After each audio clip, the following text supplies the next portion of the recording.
Be a lamp unto yourselves. Be your own refuge.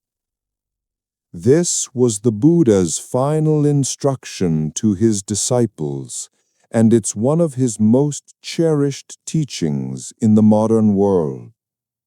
We hear it as a powerful call for self-reliance, a validation of forging our own path and finding our own truth without depending on anyone else.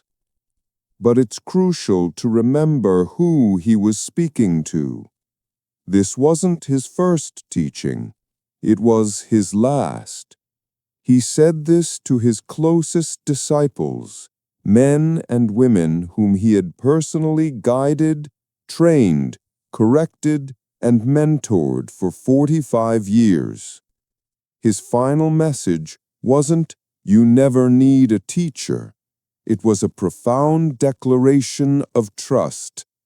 After our all-time together, you are now ready to be your own inner teacher. The entire journey leading to that moment was one of profound studentship. This very relationship between a guide and a student is the basis of one of Tibetan Buddhism's most powerful and misunderstood practices. Today, we explore a practice that lies at the very heart of the Vajrayana, or Tibetan Buddhist path, Guru Yoga. It's a practice that involves deep devotion to a qualified spiritual teacher, or lama. For many of us, the word guru is loaded, and the idea of devotion can seem to conflict with our values of critical thinking and independence. So, what is the theory behind this practice? Why is it considered not just helpful, but essential on this path? As we'll see, the logic of Guru Yoga is less about worshiping a personality and more about a profound method for awakening the Guru that lies within our own hearts. Guru Yoga literally means union with the nature of the Guru. It is a practice where you visualize your teacher as the living embodiment of enlightenment, a manifestation of the Buddha, the teachings, the Dharma, and the community, the Sangha, all in one. Through prayers and visualization, you invite the Guru's enlightened mind to merge with your own. So why is devotion the key that unlocks this practice? In the Vajrayana view, the biggest obstacle to our own enlightenment is the ego, our hard, arrogant, self-protective shell that thinks it knows best. Devotion is the most powerful antidote to this. A mind that is open, soft, and filled with heartfelt respect is considered fertile ground. Devotion isn't blind faith. It's the intelligent recognition of a wisdom greater than our own, which allows our own wisdom to blossom. The ultimate goal of Guru Yoga is not to become the eternal worshipful servant of an external person. The ultimate goal is to realize that the enlightened qualities you see in your teacher, their boundless compassion, their unshakable wisdom, their pervasive clarity, are a perfect reflection of the true nature of your own mind. The outer Guru is the key that unlocks the inner Guru. To understand how this transmission works, think of two tuning forks. Imagine the mind of a realized Guru is like a perfectly calibrated tuning fork, constantly vibrating at the pure, clear frequency of enlightenment. Your own mind is also a tuning fork, made of the exact same precious metal, holding the exact same potential for that perfect sound. but through lifetimes of confusion, it's been knocked around. It's silent, untuned. The practice of Guru Yoga, fueled by the warmth of your devotion, is the act of consciously bringing your mind, your tuning fork, into the resonant field of the teacher's mind.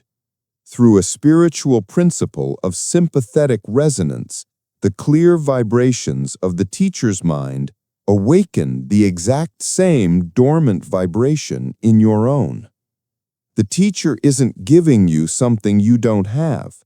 Their presence is simply activating the enlightened potential that has been within you all along. The goal of the practice is to learn to hold that clear, steady vibration on your own. This practice can sound radical to our modern ears, and the tradition itself treats it with immense gravity. It is filled with warnings about the critical importance of choosing an authentic teacher. This is not a blind personality cult worship. It is a relationship entered into after years of careful, intelligent observation. A student is encouraged to examine a teacher's ethical conduct, their lineage, their learning, and most of all, their compassion before making such a profound connection. What this practice offers is a direct assault on the deepest layers of our ego. The ego wants to be in charge, to figure it all out on its own. Guru Yoga asks the ego to surrender, to trust a wisdom beyond its own limited view. For many, this act of letting go, when done wisely with an authentic guide, is the catalyst for the most profound spiritual breakthroughs. It gives you a living, breathing example that enlightenment is possible for a human being. It replaces the abstract idea of a Buddha with a person you can talk to, learn from, and be inspired by, giving you the profound confidence. If they can do it, so can I. While the formal practice of Guru Yoga is specific to the Vajrayana path, we can all practice its underlying principle, learning to recognize and connect with the wisdom in others. Bring a mentor to mind. Think of someone you deeply respect. It doesn't have to be a spiritual teacher. It could be a mentor, a historical figure, a family member, or even an author's work that has changed you. Identify their core quality. What is the one quality in them that inspires you the most? Is it their integrity, their creativity, their resilience, their kindness? Recognize it as a universal wisdom or goodness that is manifesting through them. They are a clear channel for it. Acknowledge your own potential. Now, hold the profound thought. The seed of that exact same quality exists within me too. Rest in that recognition. By admiring the Guru in others, you are watering the seed of the Guru within yourself. Guru Yoga is not about becoming a follower of a person. It is a profound and skillful method for becoming a follower of your own deepest nature. It uses the external living example of an awakened mind to help you hear the sound of your own. The ultimate goal of every good teacher is to make themselves obsolete, to guide you to the point where you can fully trust the unwavering wisdom of the Guru that resides in your own heart.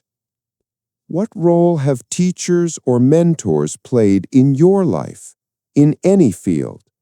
I invite you to share your experience in the comments below. If this exploration brought you clarity, please subscribe to the Mindful Compass. May you find wise guides on your path, and may you recognize the ultimate guide within.